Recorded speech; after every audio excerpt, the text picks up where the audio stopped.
and finances. All the topics your grandmother told you not to discuss with friends.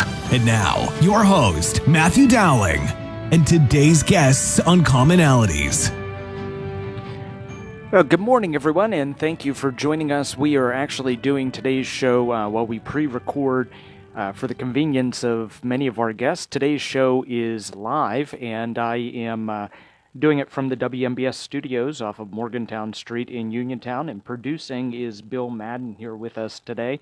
And we have a wonderful guest with us, a Pittsburgh media icon, John Steigerwald. John, how are you doing today? Good. How are you doing, Matthew? Oh, doing well. I think most people in the Fayette County, Uniontown area know your credentials, know that, I remember as a child that you were doing sportscasting with some of the greats like Myron Cope, and you've been doing some conservative talk radio since that point in time. But the reason we wanted to have you on today was so that we could have a little bit of discussion about the media's role in politics and how you've seen that kind of change in your career span over the last couple decades. Well, I mean, how much time you got? Actually, it's two different. From a national perspective, it's obvious. I'm pretty old, so I was out there selling cable TV door to door when I got out of college in 1972, 50 years ago, believe it or not. And I had to tell people when I knocked on the door, what part of the sales pitch was I would point outside to the wire running on the telephone pole outside. I'd say, you see that silver wire? That's a cable, and we're going to connect the cable to that that's going to run directly to your TV, and you're going to get great reception and blah, blah, blah. And I had people say to me, I will never pay to watch TV. I'm never going to pay. Just imagine somebody saying that now. And they said, some people would say, that's a way for the government to spy on you. That's never going to be in my house. I actually made really good money doing it because I was a recent graduate from college, and I had feelers out to get a real job, and I was making the equivalent of about probably, $1,500 a week, working like 18 hours a week selling it. So, but I was good at it because I knew what it was, and I knew what the future was. But I was charging I was asking for $5. That's how much it costs for a month. And look where we are now, and back then, all you got really was some good reception on the local channels, perfect reception on, everything the cable gives you. And the attraction that I was selling was that you could watch WOR TV in New York and watch Mets games. So right now, you have 150 channels at least that you can watch, and then there's streaming. So just the way, how much the technology has changed since I got out of college, and the way, forget about what people see on TV, the way they watch TV has changed so much. And then in the last 25, 26 years since Fox has been on, obviously the main cable news networks, MSNBC, CNN, and Fox, are competing, but Fox jumped in there, smart enough to see the void that was there for conservative news, and they're killing everybody. So the biggest change in the last 25 years has been Fox, because if you just try to imagine, all the discussion that you're seeing now about the Hunter Biden laptop, there would be millions and millions of people still today that would not know what you're talking about. If you said Hunter Biden's laptop, what do you think of that? And you ask them, they say, who's Hunter Biden? What's that? That's what would be going on if there was no Fox TV, because the other networks, including not just the two cable networks, but ABC, CBS, NBC, they've basically, until very recently, they ignored the story. So if you don't have Fox there, And that's just one example of, the same. You could say the same thing about the border. The border is now, the other networks are finally paying attention to the border after Fox has been beating on it for a couple of years. So the fact that Fox has created a spot for conservative news and commentary, that's the biggest change, aside from the technical change that I just described, from going from, watching 3 stations to watching 150 stations. And on the local level, when I started working at Channel 4, we had a half-hour news at 6 o'clock. We had a half-hour news at 11 o'clock. That was it. Now they have a 4 o'clock, a 5 o'clock, a 6 o'clock. They're on 3 or 4 hours in the morning, all 3 stations. And most of it's garbage, but it's different. And so that's the biggest change. Quantity is great, much greater. The quality, much less. Yeah, I've been surprised seeing the advances of what quality is acceptable in news production. Years ago we would have never thought of a reporter getting on their Facebook Live on their cell phone right in front of them, and doing a preview of that story. Now, that's expected in the field, and I'm even seeing people in the media world who their stations have requirements on them for a number of social media posts and interactions. Because they really want them to be a persona. But the other change that I think you started to get to with Fox is the 24-hour news cycle. And I think back here in Pennsylvania, absolutely. To I believe it, and I could be wrong. So catch me if I am, but 2005-ish was the legislative pay raise that happened in the middle of the night. You think back to 2005, how much different, even just then, politics and the way it was covered was, that you were able to push a pay raise through in the middle of the night because no one was watching.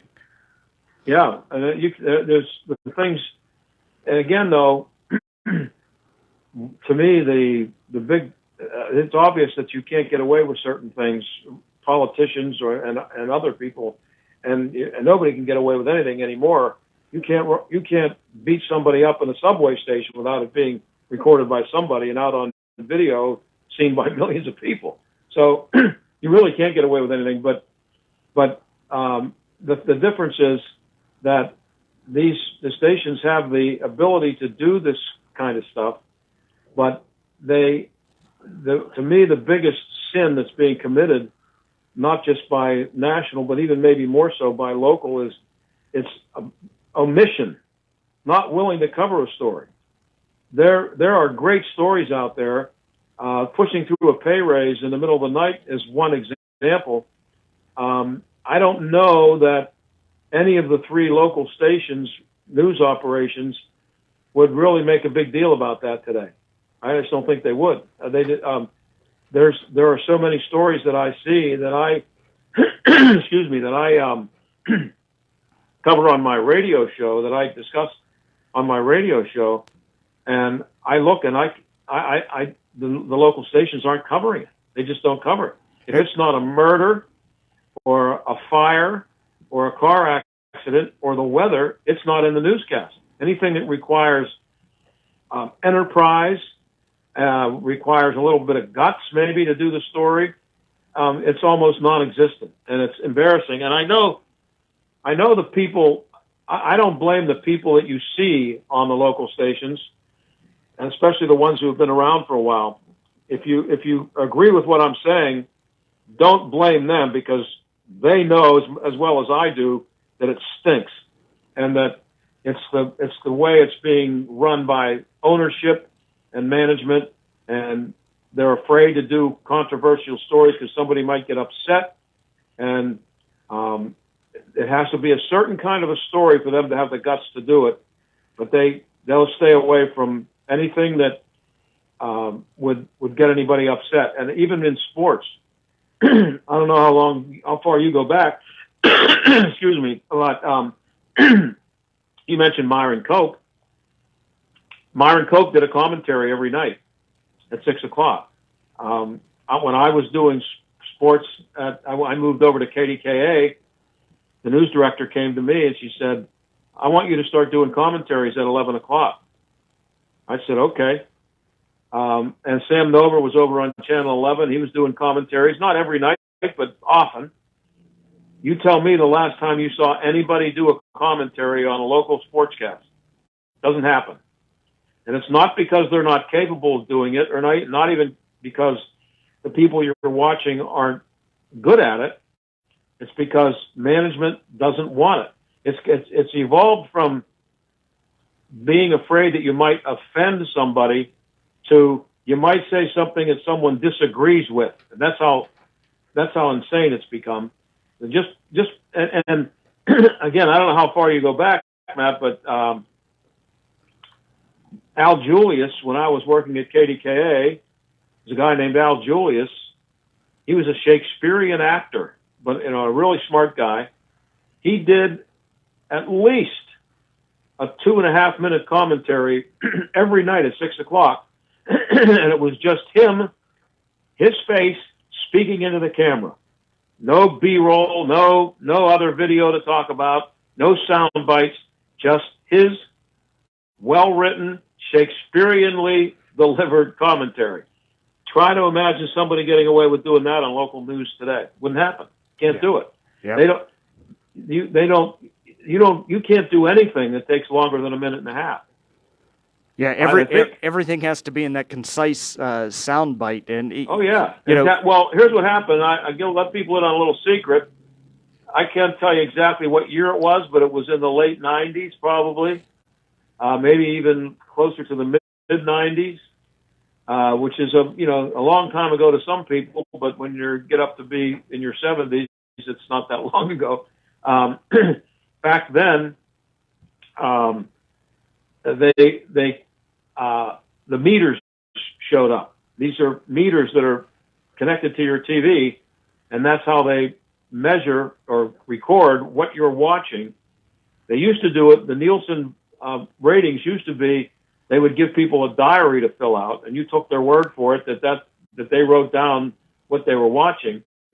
Well, then they came up with these meters, and it's probably more sophisticated now than I remember. It's probably not even a wire. It's probably Bluetooth. It's wireless. But anyway, there's like 600 TVs they would hook it up to in the market, and that's how they would get their ratings. But they were able to measure the ratings in every 15 minutes. So when they produced a newscast, they were mostly concerned with ratings. So it wasn't about a story that you wanted to do, and if it required 3 minutes, 3.5 minutes, or a 2-minute report followed by a 1.5-minute interview, that would be okay. But now it's all, and I'm not that familiar with exactly how it works, but it's structured in a way that in order to get the credit on the meter, a certain story has to run at a certain time, and the meters record every quarter hour. So when a story hits, what time weather hits in the newscast, what time sports comes on, all that is determined by how it's going to affect the meters. So there's no thinking involved anymore. It's all about the meters, and it's all about the ratings. The only ratings they look at are that they care about are people 25 to 54.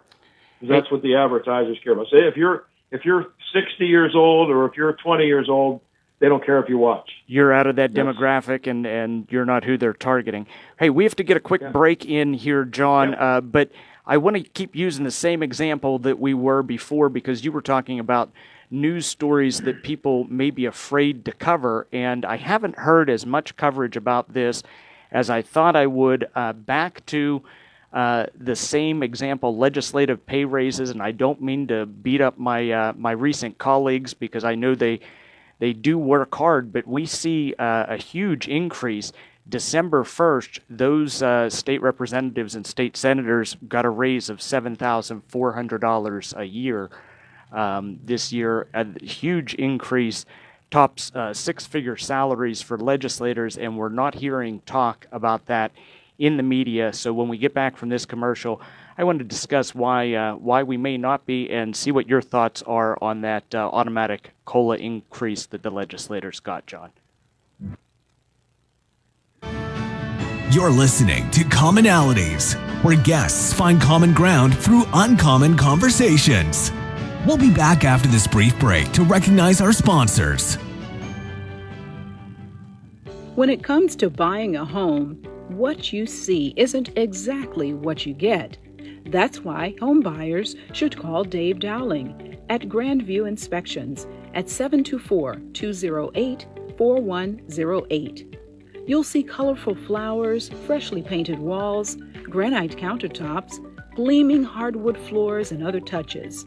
What you can't see is the cracks, ancient plumbing, dangerous wiring, or broken appliances that might be revealed when you hire a home inspector. And when it comes to home inspectors, knowing yours has the qualifications and experience needed should be your number one concern. Dave Dowling with Grandview Inspections is an architectural engineer with over 30 years of commercial construction experience and hundreds of inspections under his belt.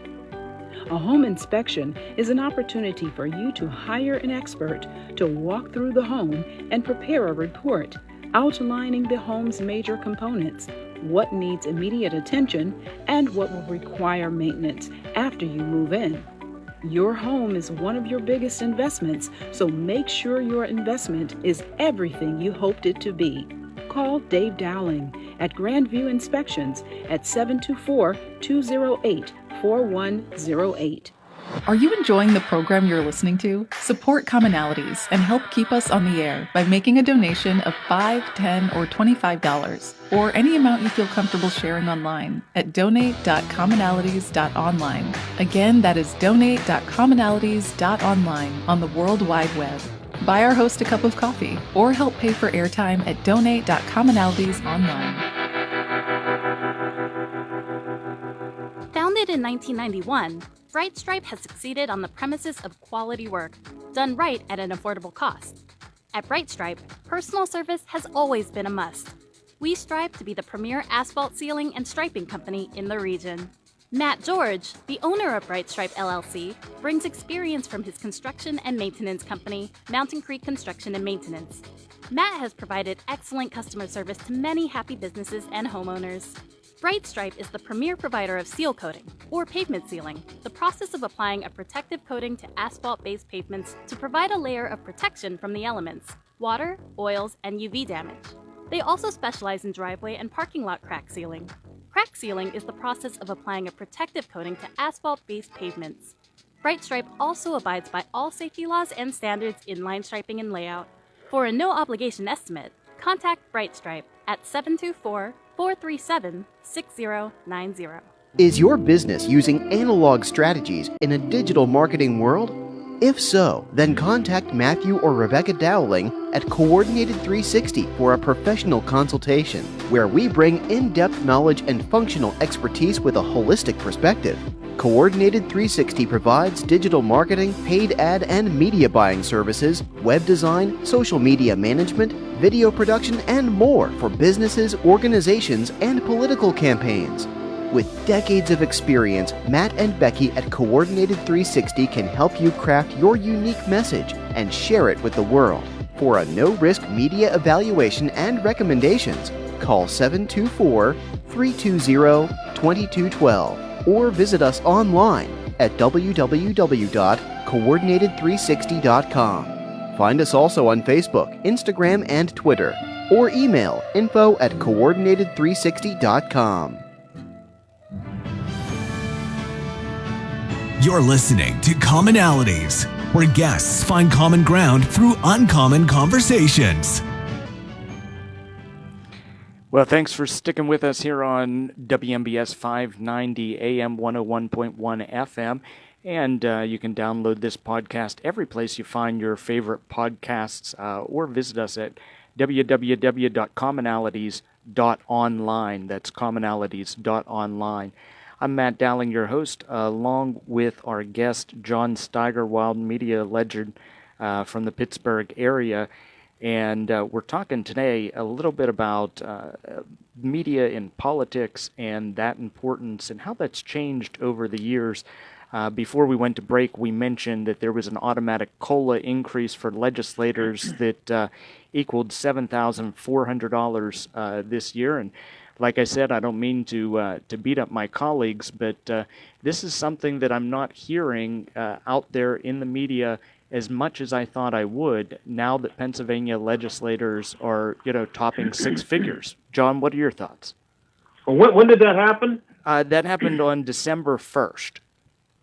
I don't know how I missed it. Shame on me. If I don't get the newspapers delivered to my house anymore. Not that there are any that are even being delivered, but so I get most of my news online, and I'm surprised I didn't see that. But and again, I don't watch local news. I can't last a minute and a half watching it because it's so bad. And so maybe I should watch it, but they don't pay me. Put it this way, they don't pay me enough to watch local news every day.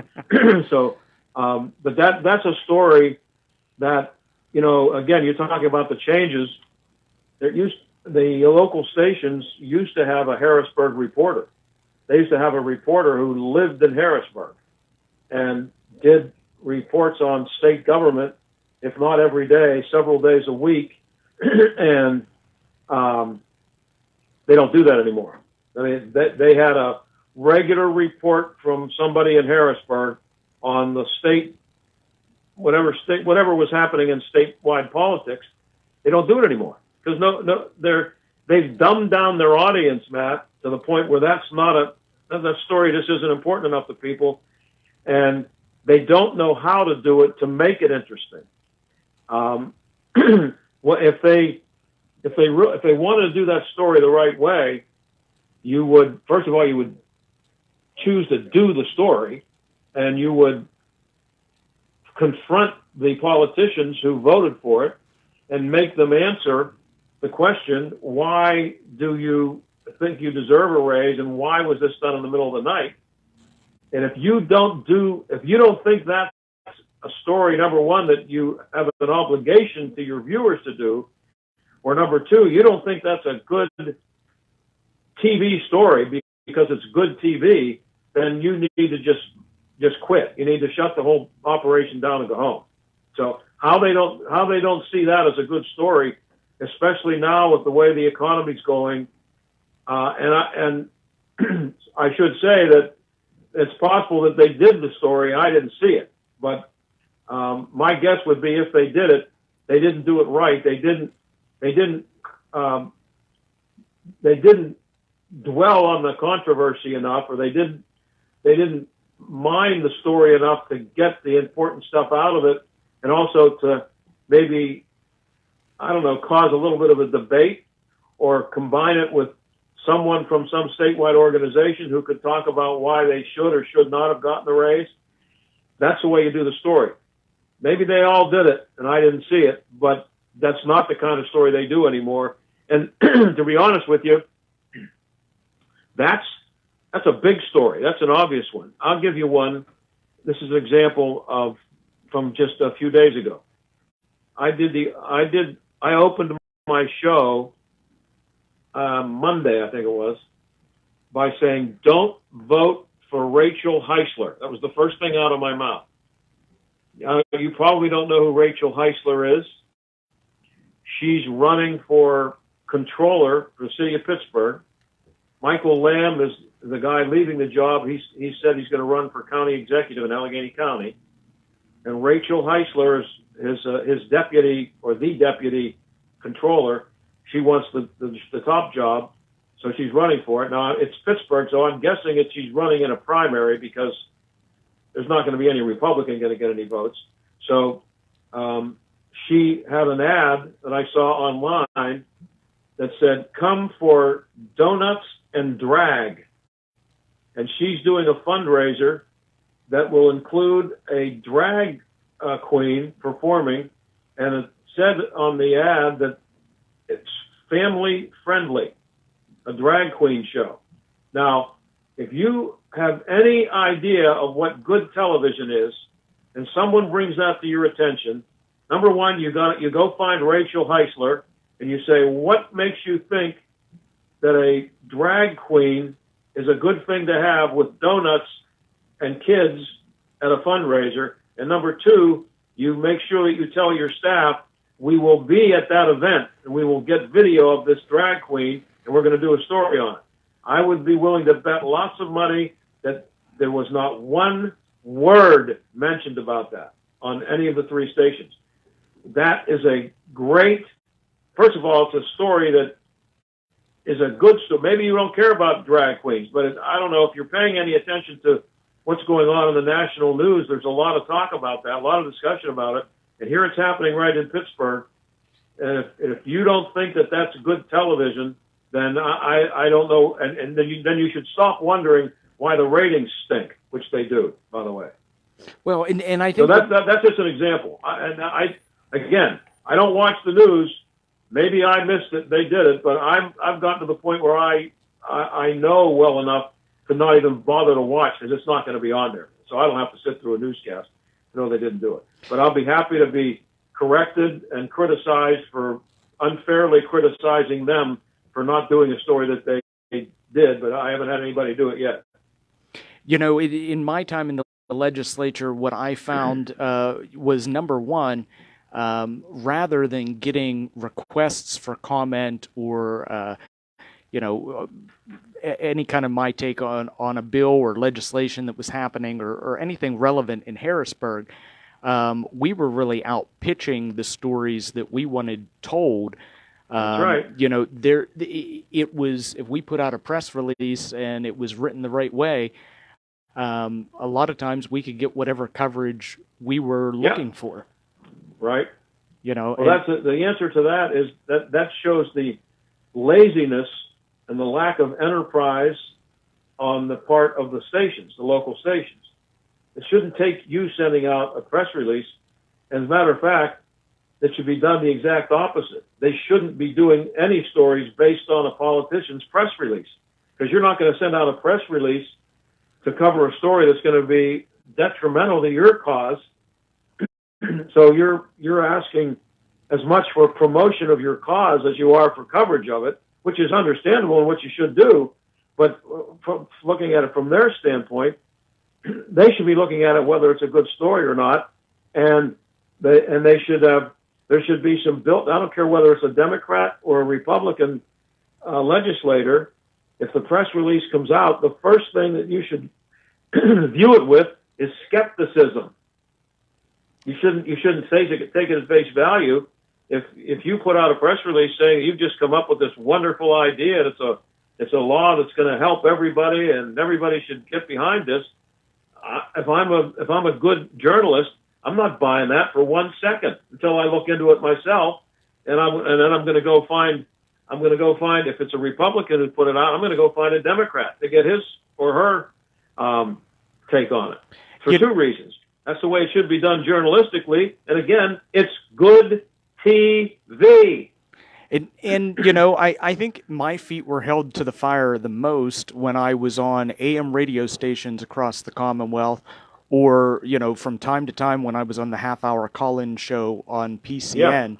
Yeah. But there aren't many people watching PCN, to see that kind of good journalism. But that was the one time when you were put on point and counterpoint and had to have the answers. You could have done the show naked, Matt. Nobody would have known. That is true.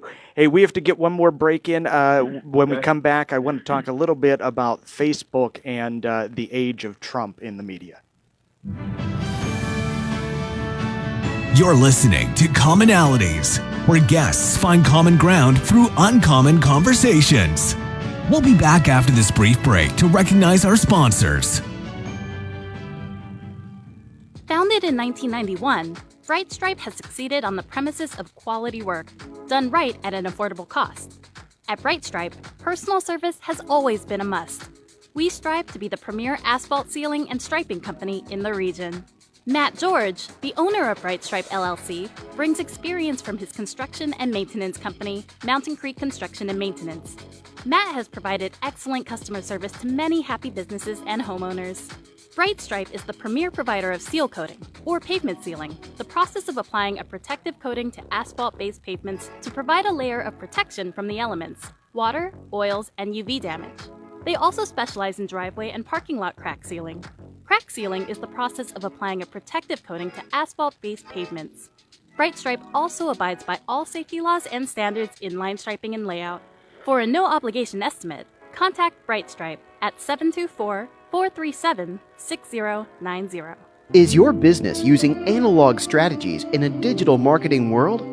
If so, then contact Matthew or Rebecca Dowling at Coordinated 360 for a professional consultation, where we bring in-depth knowledge and functional expertise with a holistic perspective. Coordinated 360 provides digital marketing, paid ad and media buying services, web design, social media management, video production, and more for businesses, organizations, and political campaigns.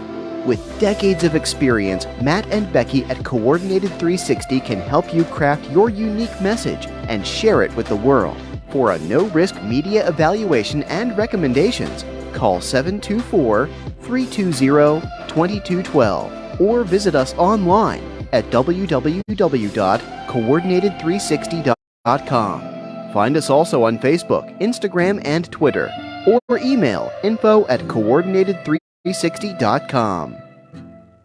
When it comes to buying a home, what you see isn't exactly what you get. That's why home buyers should call Dave Dowling at Grandview Inspections at 724-208-4108. You'll see colorful flowers, freshly painted walls, granite countertops, gleaming hardwood floors, and other touches. What you can't see is the cracks, ancient plumbing, dangerous wiring, or broken appliances that might be revealed when you hire a home inspector. And when it comes to home inspectors, knowing yours has the qualifications and experience needed should be your number one concern. Dave Dowling with Grandview Inspections is an architectural engineer with over 30 years of commercial construction experience and hundreds of inspections under his belt. A home inspection is an opportunity for you to hire an expert to walk through the home and prepare a report outlining the home's major components, what needs immediate attention, and what will require maintenance after you move in. Your home is one of your biggest investments, so make sure your investment is everything you hoped it to be. Call Dave Dowling at Grandview Inspections at 724-208-4108. Are you enjoying the program you're listening to? Support Commonalities and help keep us on the air by making a donation of $5, $10, or $25, or any amount you feel comfortable sharing online at donate.commonalities.online. Again, that is donate.commonalities.online on the World Wide Web. Buy our host a cup of coffee or help pay for airtime at donate.commonalities.online.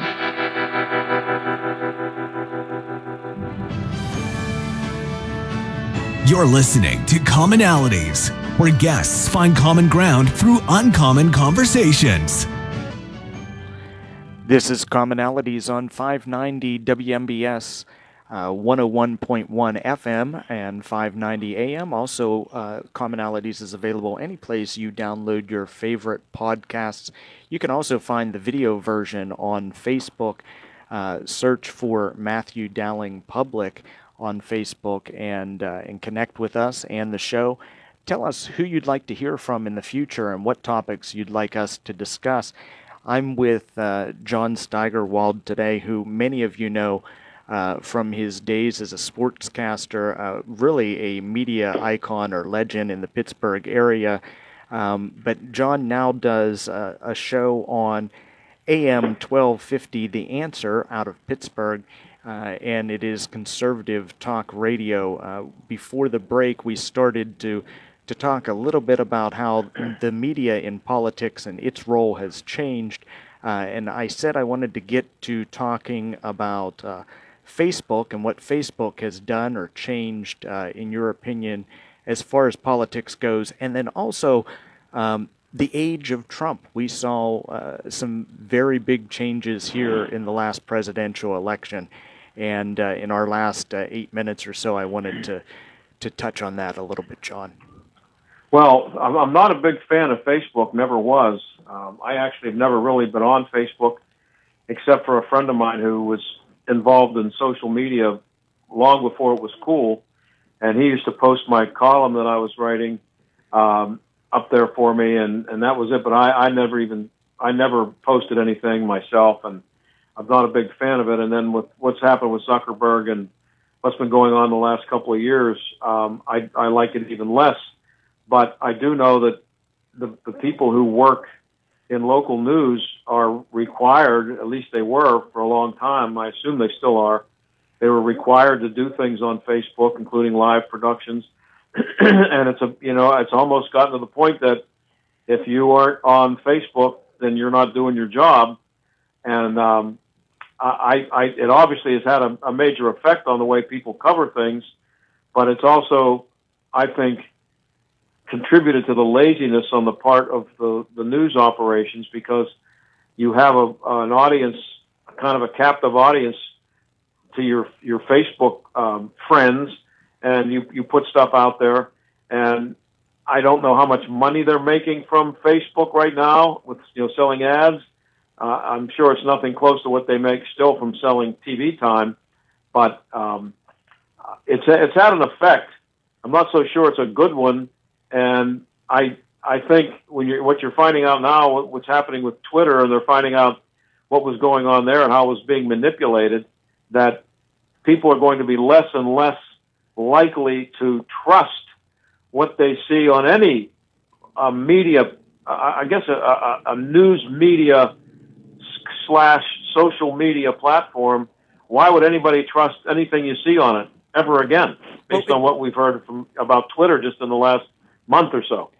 So isn't there I don't think the future is good for them from that standpoint. Isn't there still, and I'm thinking of the weathermen that I follow from the Pittsburgh media market, and I know some of those guys, and they're good people, but I look at some of the things that they post on Facebook, and I know they are just to get likes and interactions.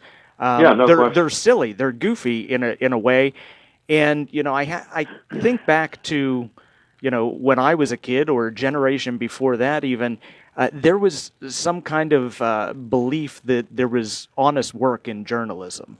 And, I know that we want to personalize these people. We want to humanize these people. That way you feel like they're your next door neighbor, and you want to hear the news from them. I get that. But at some point in time, don't we make things a little too personal? Don't we open that door between the journalist and the people? I think it's different when you're putting it on Facebook. It's kind of the thing that people expect, and I think they expect something different from there. It's on there than what they see on the news at night or in the morning, and so I think you can get away with it more. I think I don't know if I can. Joe DiNardo would have done it, but he would have done it his way. He took weather very seriously, so he wouldn't have been fooling around. He would have looked at it as a way to give people 24-hour weather service. So I don't see any of the things you're talking about now. I've seen them online being done by other people, and I know what you're talking about. But it's also that's another example of what's wrong with local news, Matt. I can get the weather in Istanbul on my phone in 15 seconds. While we're on the air right now, I could, while we're speaking, if I wanted to, I could give you the weather forecast for Istanbul, and I'm not exaggerating. So my phone, whether I want it or not, my phone gives me the weather for Cupertino constantly. Yeah. Okay. So if you were doing if you watch a local newscast on any of the three stations, they do, how many weather forecasts do you see in an hour? And they're talking about, well, it might be raining a little later today. Right now it's clear, but when we come back, we'll tell you what it's going to be doing later tonight, as if somebody has to wait for them to come back and tell them what's going to happen tonight.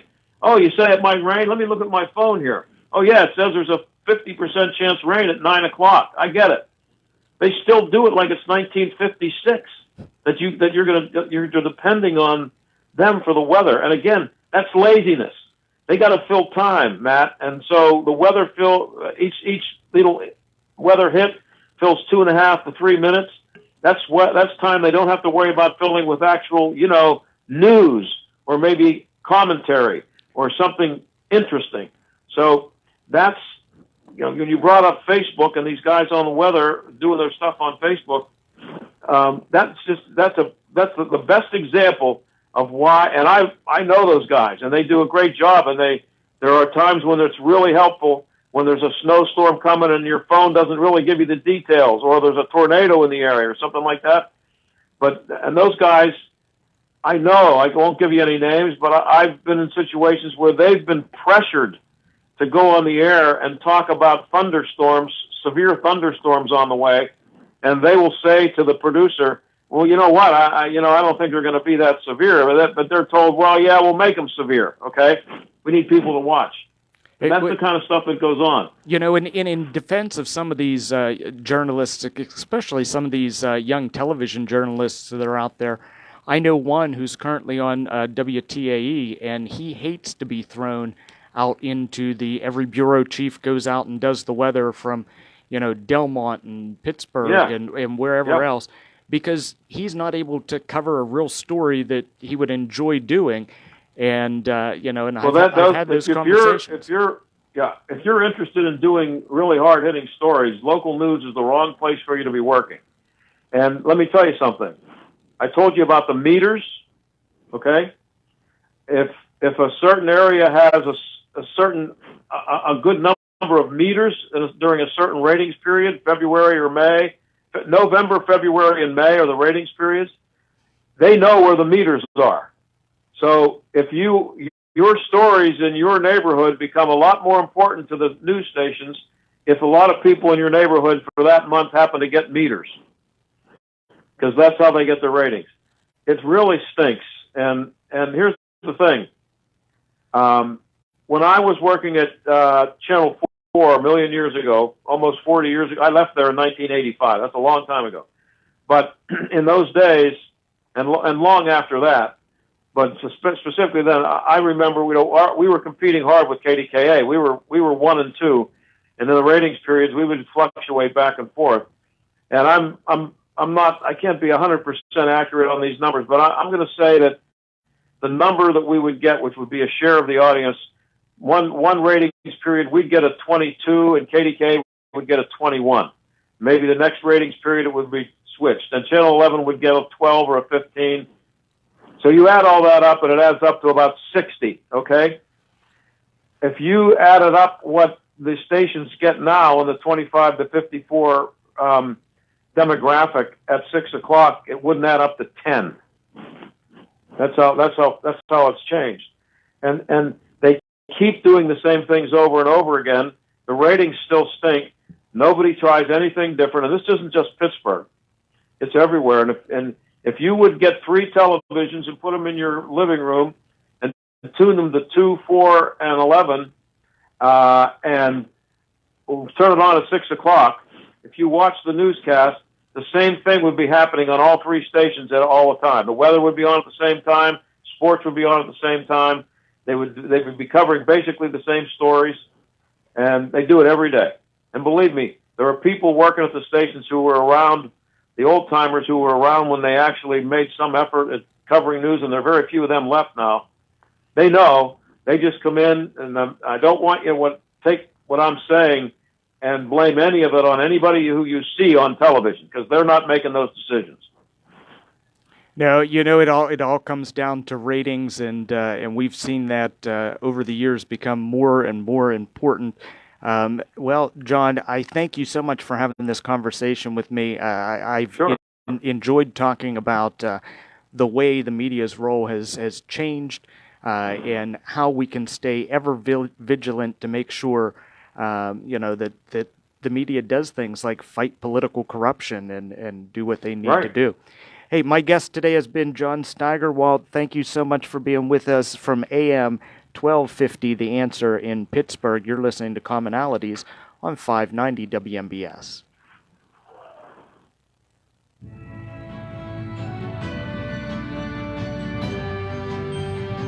This has been Commonalities, a show where guests find common ground through uncommon conversations. Copyright 2022 Coordinated 360. All public rebroadcasts should be done with prior written approval from Matthew Dowling. All requests should be sent to info@coordinated360.com. Thank you for listening to